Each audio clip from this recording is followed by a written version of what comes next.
गांधीनगर पाणी योजनेच्या रखडलेल्या कामाविरोधात 13 गावातील महिलांनी महाराष्ट्र जीवन प्राधिकरण कार्यालयावर काढला घागर मोर्चा. ठेकेदाराला घागरीतील पाण्यानं आंघोळ घालून व्यक्त केला संताप. तर योजनेचं श्रेय आम्हाला नको, मात्र 13 गावातील जनतेला पाणी मिळालंच पाहिजे. माजी आमदार ऋतुराज पाटील यांची ठाम भूमिका. कोल्हापूर जिल्ह्याच्या काही भागात मान्सूनपूर्व पाऊस. राधानगरी तालुक्यातील बारडवाडी चक्रेश्वरवाडीत वादळी वाऱ्याचा कहर. घरांचे पत्रे कौले उडाली.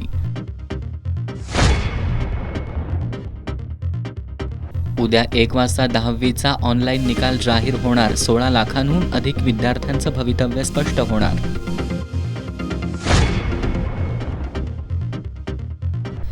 राधानगरी तालुक्यातील तळगावपैकी चाफेवाडी इथल्या शेतकऱ्याचा रेबीजमुळे मृत्यू. परिसरात भीतीचं वातावरण.